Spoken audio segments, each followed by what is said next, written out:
Dear Diary, welcome back to another podcast, the end of another week. Today is July 25th. It's a Saturday. And I want to welcome you to another podcast and thank you guys for supporting me and giving me some likes.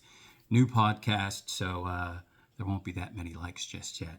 So today we want to talk about, in general, the decisions that have built America, and I'll refer to some of my notes, and the decisions that actually also build your life. And so if I can spend some of that thought process tied to investing, then hopefully it'll present a way for one to think a little bit more about what is happening and a little bit about what you do. So, welcome to another episode. I think it might be episode 7, but don't hold me to it. I am Eugene Brown, and this is a diary of a stock trader. And each and every week, usually once a week, and then also on Sunday, where we do parables of traders and tying all of that in, we find ourselves attempting to help people help themselves. And if I share part of my journey with you, some of the things that I learn each and every week, my hope is that somewhere along the line, you'll say, I've actually learned something from him, or at least you had food for thought. So let's jump right in. This week, I ran across a video of a pastor, well-known pastor, 30 plus years for sure, in a very affluent area in Charlotte. His name is Loran Livingston. And if I think of it, I'll post a picture of him. He's a well-known pastor, not so much like a controversial pastor, but he does call it like it is. And I'm going to go back and listen to the entire sermon. But what he was preaching about on this particular Sunday, he was saying that our our country was founded on Christian principles, the initial founders, but we have never been a Christian nation. He said, nor we've never been a Christian nation, and we never will be probably a Christian nation, because a Christian nation would not have done the things that they did to the American Indians. And if you guys recall, if you know your history, there was, I believe it was called the Manifest Destiny. And it was the destiny of those early settlers, if you will, what they were sold on. It was their destiny to move westward. And pretty much anything in their way, at some point, the powers that be got them out of their way. And that was the result, certainly, of the American Indian Wars that went on for a long time. And there was, parts of our history book, whether it's spun the right way or spun a different way, that won't be the argument, but it talks about the Trail of Tears, where they marched the Indians, westward and put all these Indians on reservations. I live in the Fort Mill, Charlotte greater area, Fort Mill, South Carolina, and just down the road there is a Catawba reservation. And I would imagine all over our nation there are plenty of reservations in lots of places, because the fact of the matter is this land belonged to the Indians. There was millions and millions of Indians with from different tribes, from the Seminoles to the Navajos, to just the Comanche, and a whole lot of tribes. So his point was, how could a Christian nation do what they did to the American Indian? And then he further went on to say, how could a nation bless, if you will, slavery? And if they were Christians, or we were a Christian nation, this would go against all of God's principles, all of these things that the early settlers did to other people. He said, in fact, this thing got so contentious that we had a civil war over that very right, the right to own slaves and their way of life, versus other folks saying you shouldn't own slaves, even though there were certainly also some slaves in the North. Uh, but I will say that whether you lean into history or don't lean into history, again, it's not about that argument. It's about the actions of humans, the beliefs of humans, and how does that relate to what you and I do today? Actions and beliefs and results. And so, he talked about briefly, that I believe he said something to the effect that there were 500,000 deaths in our Civil War. And again, he was making a point that you can say that you're one thing, and you can sell people on also that you are one thing. But the reality is, your actions will certainly speak louder than words. So, when I look at American history, I went and looked under Wikipedia a couple of years ago, and I was thinking about war. And I went all the way back to the 1800s, and I was looking at every U.S. conflict or war. Did you guys know we have been at war or in a conflict almost every year since we've been a nation for 250 years? It's not that there hasn't been wars and conflicts throughout history in almost every nation. It just speaks to the actions of humanity. And here we are again, we, the United States, in another war. And I know what you're saying. You'd say, Eugene, what do you want us to do? Allow this country to have nuclear weapons and all the things? Don't get me started on a whole host of reasons why maybe we should not be there, or maybe we should be there. What I do know is this thing will play out the way, in my opinion, God intended, and it will all unfold in a certain way. And that's, kind of is what it is. So let me read something. It says, again, we've never been a Christian nation. My first thought was disagreement. But then, again, I started walking through history, not to condemn America, but to ask a deeper question. Can a nation claiming to be Christian, while repeatedly making decisions that violate those values, truly claim to be a Christian nation? And again, whether you agree or you disagree isn't the point. The real question is, why do your beliefs, or what do your beliefs actually produce? And we'll tie that into the stock market as well. Beliefs always become decisions, decisions become habits, and habits become your future. So eventually, when you think about what you believe and what you do and what the habit becomes, that becomes your future as it relates to you investing money, the decisions you make for you and your family. So we'll talk about some of those things in the week that I had moving money. Let's see, some more talking points. Housing policy, one of the strongest examples that you can kind of think about historically, federal housing and lending practices, including redlining, limited access to mortgages for many Black Americans in numerous communities. That contribute to large differences in home ownership and the ability to build generational wealth over time. Now, I know there are people who are watching this here eventually, whether it's this week or years from now, that they are not familiar with it, that it was the policy of our nation not to give loans to Black Americans. So those that value of those homes today, those baby boomers, they are passing that generational wealth down to their families. And so there's a lot of mess that always happens, whether that be, with women's rights, civil rights, gay rights, just things that happen in a nation that make it difficult for people to move forward, whether that, how the Great Depression came about, our national debt, wars that we're involved with, everything that we believe or we espouse to believe.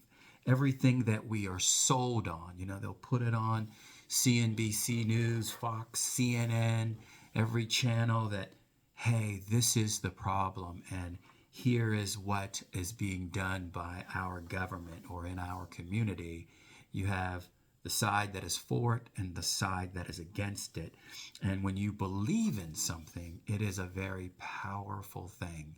Think about people who are Buddhist or Muslim or Christian, or they believe that, capitalism is the best way versus communism or socialism. Belief is a very powerful thing, because belief, again, causes you to take action, and the actions start to become habits, and the habits will become typically your future. So how does this relate to a family today, or a company, or a trader?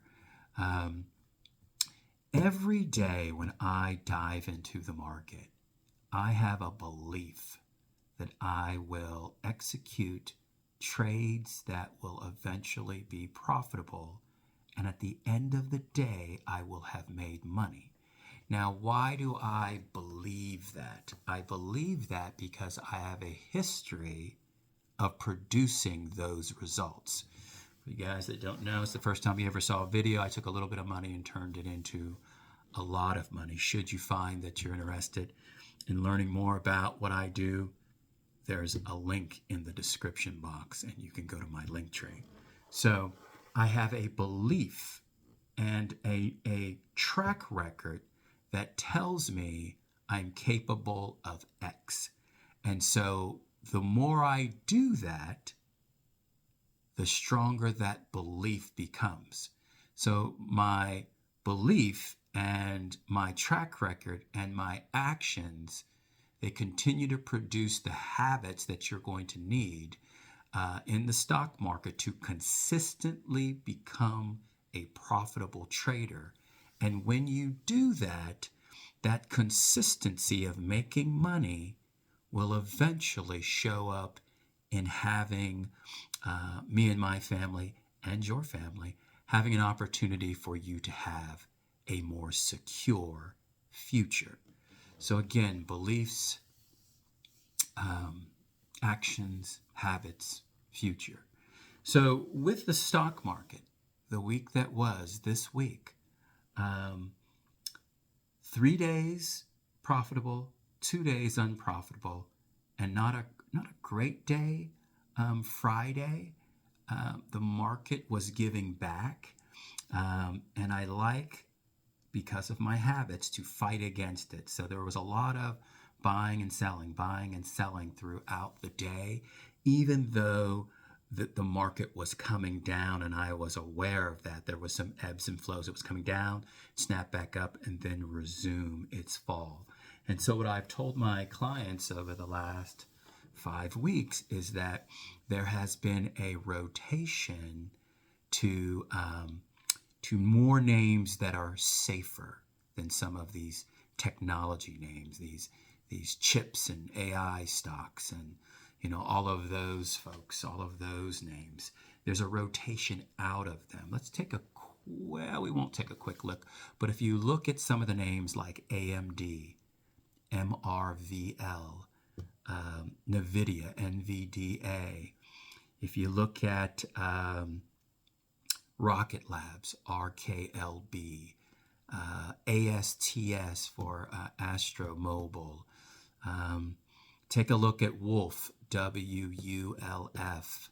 Hell, take a look at SpaceX, SPCX. You will see a lot of these names have come down. And so as stocks move up, at some point they get a little toppy, and then people will really start taking money off the table, and they will come down. And so that rotation from stocks that have gone up a lot into stocks that may be a little bit more conservative, like some of the real estate stocks or some of the REITs, some of the banking stocks, some of the financial services stocks, there's a rotation from technology into some safer names. And so if you're going to get into the stock market, to have your own brokerage account, to begin to learn how to move money, it is important for you to identify when a rotation is happening. It is important for you to understand when you should be taking money off the table and how you should be taking money off the table. It is important for you to identify when you should buy stocks and at what point should you add more money to them, possibly as they are appreciating in price. And then you've got to be able to use both technical and fundamental analysis. Technical analysis is your chart patterns, technical indicators, and your fundamental analysis is all those things such as price, share structure, press releases, some of the financials, all of those things. When you combine those two, technical and fundamental, and you understand what time frame you are trading and what your goals are for the trade, then it'll allow you to make a good, logical, not emotional, logical decision that ideally, and the expectation is that it will lead to a profitable trade. And so I've been doing this a hot minute, and in this podcast, the goal again is to try to talk to you about real world stuff and tie that to the actions of a trader, and kind of recap some of the week and give you some concepts and some philosophies that I can share, that and again some strategies that I can share that can be helpful for you throughout the week. And so what can you do today, Saturday? Well, to begin with, if you are new to trading, I would highly suggest that you go through about 100 names and you look at those names in all time frames, ideally the big picture, say monthly, or maybe even yearly if the stock has been trading for 30 years, monthly, weekly, daily, hourly. And you get an idea of where support and resistance levels are. And you think about how much money you actually have to invest and how you wish to spread that money out. Is the money going to be, say you had $10,000, is that going to be spread out over 4 stocks where you're going to give it $2,500 for each stock? So how will you spend that $2,500 for stock A or stock number 1? Will it be, I'm going to spend $500 at this price point, $500, and then give it $1,500 for a total of $2,500? How will you go about determining at what price points will you add money? And then again, for this particular purchase, what is the goal for that purchase? Are you planning on holding it for just a few days? Is it just going to be for today? Maybe it's a day trade. Is it a swing trade where you're expecting, that the stock is going to swing to a higher price point, and maybe that's over 2, 3, 4 days, a couple of weeks? Or is it a position that you're taking for the long term? Long term meaning for you maybe it's a year, maybe it's a few years. So you have to understand, what you're going to do, how you're going to do it, and at the end of the day, what is the end goal for your money movement, your trading, your investing? What are you trying to get done? And if you put good old-fashioned pen to paper and you write some things down and you make a plan, you'll find that you can get a lot done. Excuse my back. This book right here, many years ago, the book's called Trading for a Living. In the back of the book, you will see that is on the bottom. We'll go to the bottom somewhere. 2006 down here. My goal was to take about $2,000 and turn it into about $200,000+ by 2009. So that's 1209 right here. And so that was in 2006 to 2009. In the front of the book, again, this is the older book, Trading for a Living. There's a new one called The New Trading for a Living. In the front of the book, you'll see 2016. It's 10 years ago. My goal was to take roughly $5,000 and turn it into about $129,000 by the end of the end of the year. And so I've always had the goal and the belief that if I took the right actions, that the actions, consistent, good actions, would become habits, and those habits would then affect my future, and that is by producing wealth, producing money that I could do good things with. And so again, think about what you're doing. Think about what you're trying to do. If you've never invested money on your own, I would encourage you to do so. But learn a lot, ideally, before you actually risk your hard-earned money. Maybe you paper trade for a while in the system within your brokerage account. When you establish one, there typically is a toggle that will allow you to just practice. It's called paper trading. And then when you're ready, you can begin to actually trade for a living or use real money. But I would tell you to always use stop losses. And if you don't know what that is, it's if you buy a stock at 10, you don't ideally want to lose more than 2% on your money. So you enter in the system a stop loss. So if it drops to $9 and say 80 cents, maybe that's a 2% loss, it will automatically sell and you won't lose very much money at all. So there's a way with which you go about building wealth, but you have to understand self. Who are you? Why do you do what you do? What do you believe in? Because those beliefs results in actions, which result in habits, which will result in your future. Every page, every day of your life is like writing in a journal, writing in a diary. Your goal really has got to be that what you do, what you learn, what you believe, whether you see it on the news or your political party tells you one thing, or your parents tell you something, you read something in a book, the impressions on your mind are big, as you know. So write good chapters, write good pages, make everything count. And when you do so, good things will happen. I will see you guys in the next episode. Thanks for being here. I'll have a Sunday show tomorrow. We'll see you soon.